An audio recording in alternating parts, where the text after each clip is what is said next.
দৌলতপুরে তথাকথিত দয়াল বাবা কল্যাণপুরী তাসের আলীর আস্তানা স্থায়ীভাবে বন্ধের দাবিতে মানববন্ধন ও বিক্ষোভ মিছিল অনুষ্ঠিত হয়েছে। রবিবার সকালে দৌলতপুর উপজেলা পরিষদে মানববন্ধন ও বিক্ষোভ মিছিল করেন দৌলতপুর ইমাম ওলামা পরিষদ, হেফাজত ইসলাম ও সর্বস্তরের জনগণ। আমরা সবাই সারিবদ্ধভাবে দাঁড়িয়ে যাই ভাই, লাইন সোজা করে দিলে ভালো হয়।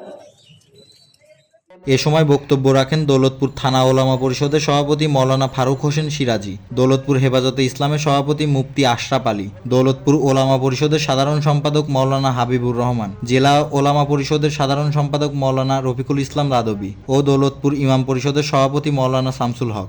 এ সময় বক্তারা বক্তব্যে বলেন, দৌলতপুর উপজেলার চরদিয়ার গ্রামে তথাকথিত দয়াল বাবা কল্যাণপুরী তাসের আলীর দরবারে রিসালাতে মোজাদ্দেদিয়া নামে এক আস্তানা গড়ে তোলে। সেখানে তারা ধর্মের নামে ধর্মের অপব্যাখ্যা, ধর্ম বিকৃতি, অসামাজিক কর্মকাণ্ড, মাদক কারবারি, ভূমি দখল, গুম, খুন, ধর্ষণ সহ বিভিন্ন অশ্লীল কাজে লিপ্ত থাকে। যুব সমাজকে মাদকাসক্ত করে সমাজে বিশৃঙ্খলা সৃষ্টি করে। ফলে আলেম সমাজ ও এলাকাবাসী তাদের বিরুদ্ধে প্রতিবাদ গড়ে তোলে। এক পর্যায়ে আইন শৃঙ্খলা বাহিনীর সহযোগিতায় তাদেরকে এখান থেকে বিতাড়িত করা হয়। কিন্তু অত্যন্ত আফসোস, সেই তথাকথিত দয়াল বাবা কল্যাণপুরী তাসের আলী আবার তার কথিত দরবারে রিসালাতে মোজাদ্দেদিয়া নামের আস্তানা গড়ে তোলার অপচেষ্টা করছে। এতে করে দৌলতপুরের সর্বস্তরের ওলামায়ে কেরাম ও আপামর জনতার মাঝে বিক্ষোভ দেখা দিয়েছে।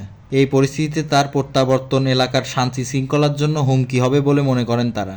বক্তারা আরও বলেন, তথাকথিত দয়াল বাবা কল্যাণপুরী তাসের আলী আবার তার আস্তানা গড়ে তুলে সমাজে নতুন করে কোনো প্রকার বিশৃঙ্খলা যেন সৃষ্টি করতে না পারে এবং তার আস্তানা যেন চিরস্থায়ীভাবে বন্ধ থাকে, সেজন্য প্রশাসনের সহযোগিতা কামনা করেন। মানববন্ধন শেষে বিক্ষোভ মিছিল নিয়ে উপজেলা চত্বর প্রদক্ষিণ করেন এবং উপজেলা নির্বাহী কর্মকর্তা মোহাম্মদ ওবায়দুল্লাহর কাছে স্মারকলিপি জমা দেন।